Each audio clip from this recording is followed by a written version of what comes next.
Halo semuanya, perkenalkan nama saya Erka Sulhani. Jadi di sini saya akan membahas materi bioteknologi. Jadi, yang pertama, pengertian dan prinsip dasar bioteknologi.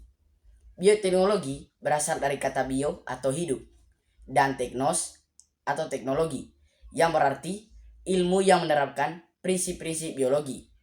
Secara klasik atau konvensional, bioteknologi berarti sebagai teknologi yang memanfaatkan organisme atau bagian-bagiannya untuk mendapatkan barang dan jasa dalam skala industri untuk memenuhi kebutuhan manusia.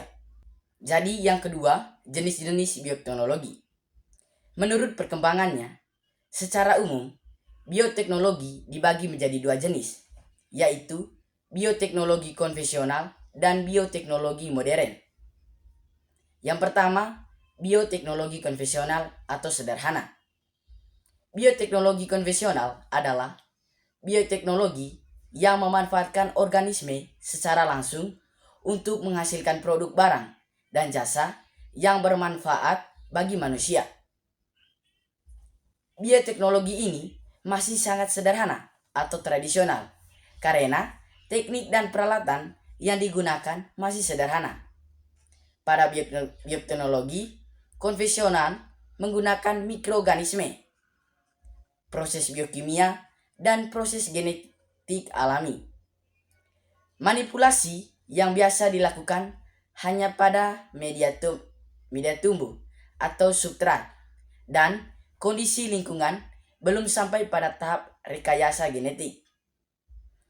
Kalaupun ada rekayasa genetik, masih merupakan rekayasa genetik yang sederhana dan perubahan genetik yang dihasilkan tidak tepat sasaran.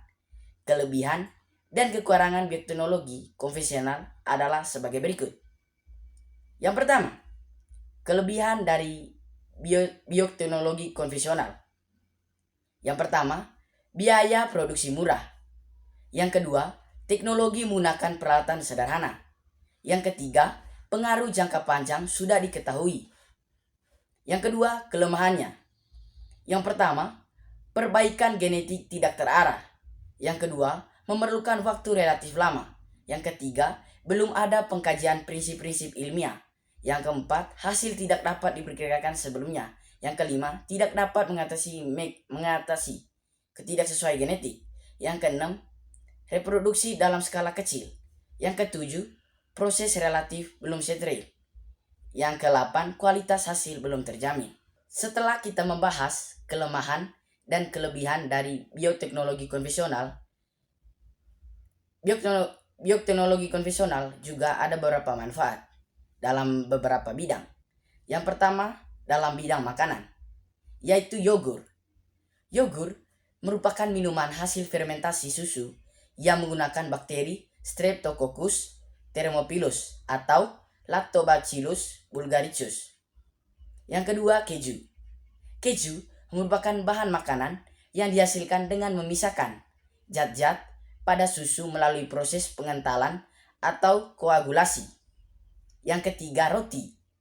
Pembuatan roti juga memanfaatkan peristiwa fermentasi yang dibantu oleh yeast atau kamin. Yang keempat adalah kecap. Kecap merupakan salah satu produk hasil bioteknologi yang terbuat dari kacang kedelai. Kecap juga merupakan salah satu produk hasil bioteknologi yang terbuat dari kacang kedelai. Yang kelima, tempe.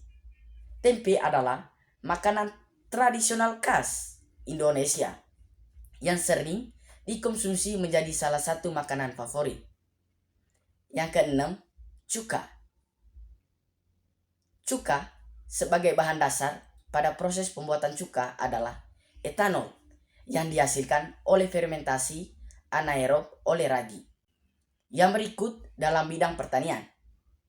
Yang pertama, kultur jaringan. Kultur jaringan berarti membudidayakan suatu jaringan makhluk hidup menjadi individu baru yang mempunyai sifat sama seperti induknya. Kultur jaringan tumbuhan dilakukan berdasarkan teori sel yang ditemukan oleh Scaleday dan Scatman, yaitu sel tumbuhan mempunyai kemampuan totipotensi. Totipotensi adalah kemampuan setiap sel tumbuhan atau dari bagian mana saja sel tersebut diambil, yang jika diletakkan dalam lingkungan yang sesuai, akan tumbuh menjadi tumbuhan yang sempurna. Yang kedua, pembastaran. Pembastaran atau persilangan merupakan perkawinan antara dua individu tanaman yang sejenis tetapi berbeda varietas. Pembastaran merupakan cara yang sederhana, murah, dan paling mudah untuk menghasilkan tanaman pangan varietas unggul.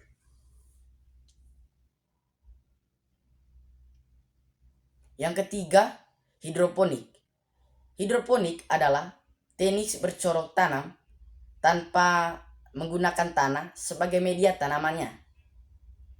Yang ketiga, bidang industri. Yang keempat, bidang pengobatan. Dan yang kelima, bidang peternakan. Jadi setelah kita menjelaskan bioteknologi konvensional, kita akan menjelaskan juga bioteknologi modern.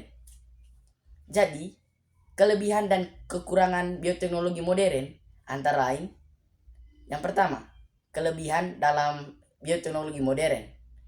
Yang pertama, hasil dapat diperhitungkan. Yang kedua, dapat mengatasi kendala ketidaksesuaian genetik. Yang ketiga, perbaikan genetik dapat dilakukan secara terarah. Yang keempat, menghasilkan individu yang memiliki sifat baru atau tidak sama dengan sifat alaminya. Yang kedua, kelemahannya.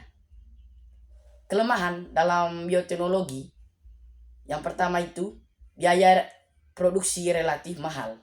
Yang kedua, menjadikan jenis tanaman monokultur. Yang ketiga, menyebabkan degradasi gen jenis lokal. Yang keempat, memerlukan teknologi canggih. Yang kelima, pengaruh jangka panjang belum diketahui. Bioteknologi modern dalam produksi pangan dilakukan dengan menerapkan teknik rekayasa genetik. Rekayasa genetik adalah kegiatan manipulasi gen untuk mendapatkan produk baru dengan cara membuat DNA baru. Manipulasi materi genetik dilakukan dengan cara menambah atau menghilangkan gen tertentu. Salah satu produk hasil rekayasa genetik adalah dengan membuat organisme transgenik. Yang pertama, tanaman transgenik. Tanaman transgenik adalah tanaman yang telah mengalami perubahan susunan informasi genetik dalam tubuhnya. Yang kedua, hewan transgenik.